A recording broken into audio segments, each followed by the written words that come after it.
taking action for you. This is WMBD 31 News at 10. The polls are closed and the results are coming in for races across Illinois. Big statewide races for governor and senator and 2 area congressional candidacies up for grabs tonight. We have crews following 2 candidates for Peoria County Sheriff as part of our team coverage. And we also have more on that big local race in just a minute. We begin tonight with the hotly contested race for Illinois' top job. The Republican field for governor is crowded. State Senator Bill Brady making a run. He's neck and neck now with 2 others for the lead. 6 candidates in that race include the state's former Republican Party chairman and former Attorney General. As you can see, with 85% of the precincts in on the governor's race, Dillard was leading at that point, but it's really a neck-and-neck race with Ryan and Adam and Dan all coming in at the end of the trail there at this point.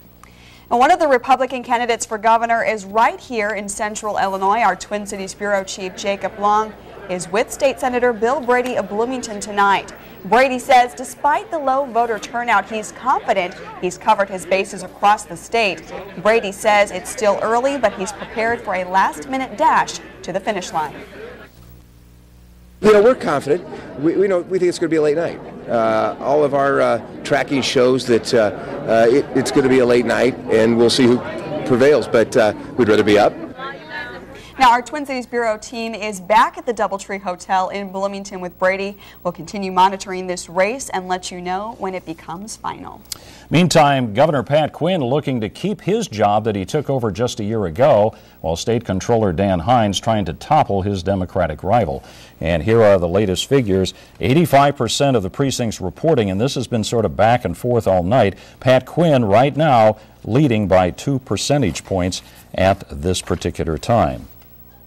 The other big state race is for President Barack Obama's former Senate seat. 10 candidates in total, 4 Democrats, 6 Republicans. Incumbent Senator Roland Burris is not running for re-election. On the Democratic side, State Treasurer Alexi Giannoulias is winning at this point with 85% of precincts reporting, with about 5 percentage points, as you can see, trailing behind are Marshall and Meister. The heavy GOP favorite heading into tonight, also taking home his party's nomination, Congressman Mark Kirk, gets the Republican nod. As you can see, there again 85% of the precincts in, but Kirk has been declared the winner. And our political analyst will join us a little later in the show to break down the impact of tonight's big races. Now, arguably, the biggest local race pits the current Peoria County Sheriff against a 22-year Peoria police veteran. Sheriff Mike McCoy easily beat his opponent tonight, Lieutenant Vince Whelan, for the Republican nod for Peoria County Sheriff. As you can see with the final votes in, McCoy had 73% of the vote and Whelan just 27%.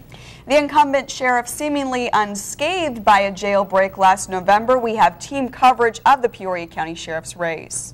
WMBD's Sarah Barwatz is live with Lieutenant Vince Whelan, but we begin tonight with Brett Lemoyne and Sheriff Mike McCoy. Brett? Well, Bob and Meg, we're live at the Lariat Club where an exciting victory took place for the McCoy camp. More than 70% of the vote voting in favor of Sheriff McCoy. Just before Sheriff's acceptance speech, Peoria Mayor Jim Ardis, in a very surprising show of support, said, quote, "The voters have spoken today overwhelmingly. We have the best sheriff we could ask for." And it says, when it's not right, it will be made right when it comes to the sheriff here in Peoria County.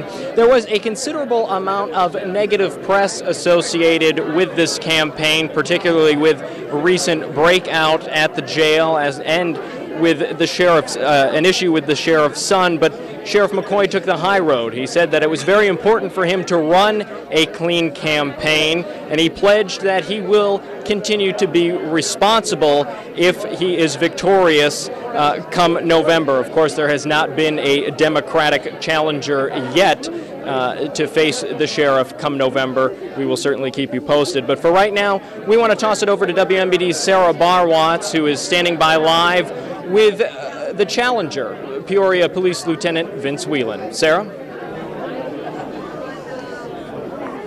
Thanks, Brett. I'm here with Vince Whelan, where he's actually accepted his loss with grace. He's surrounded by friends and family, and I'm joined with him now. Talk to me a little bit about your campaign. Do you have any regrets? No regrets. We ran a clean campaign. we had a message that we got out. We knocked on at least 15,000 homes, and unfortunately it wasn't received well enough in order to pull off a victory. But I do want to congratulate Sheriff McCoy on a good win, and I support him, and he's the next sheriff for the next 4 years. Mm-hmm. Do you feel like it was important to give people another option at the polls? Oh, absolutely. I think choice is always good. He's won 2 terms. Thought that we would give the people a choice, and that's what we did. Now you still have a job at Peoria's Police Department. 22 years there. Yes, I do. 22 years, and I plan on continuing. I'll be there for probably until 30, and then we'll look at our options then. Okay, great. Thanks so much. We're just wrapping up the night here. Reporting live here in Peoria, Sarah Barwatz, WMBD 31 News. Back to you. 2 Democrats vying for their party's nomination. And we'll get to that in just a moment. But first, we head back out live to our very own Brett Lemoyne, who is standing by at Mike McCoy's camp. Brett.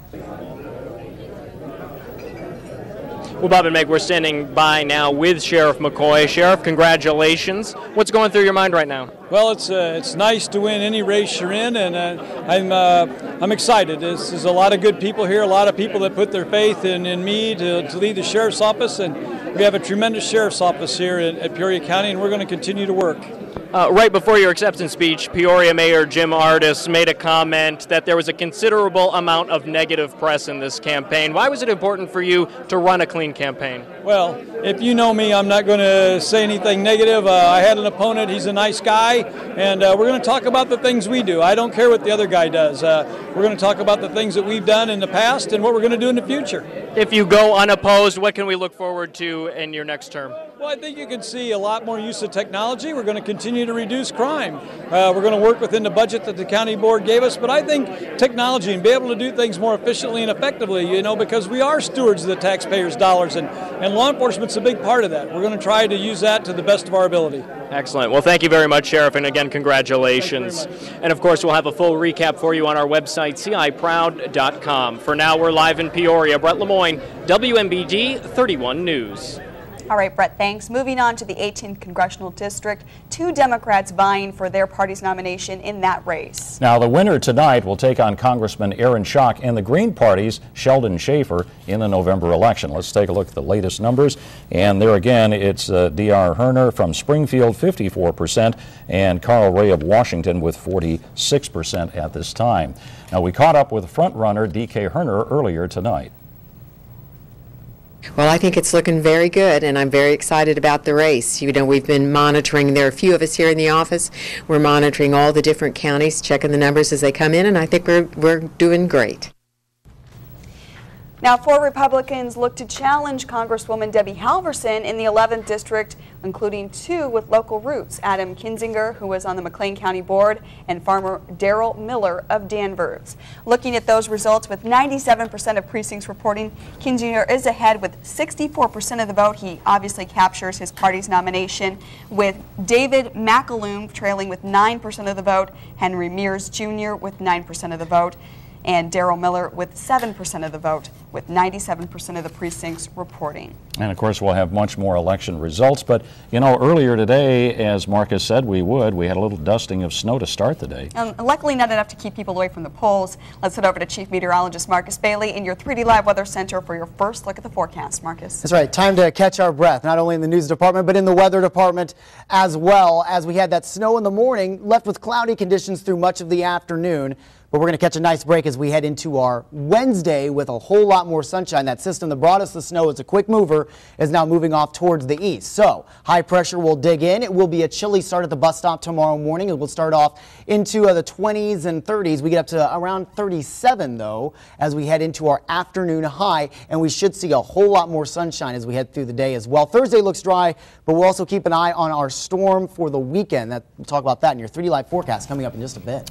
Well, still ahead on our primary election coverage tonight, our political analyst breaks down some of the state's top races. Plus, Brimfield and Pontiac have bond referendums on the ballot. We'll have those results and tell you who wins the race for District 150 School Board. But first, a look at more election results.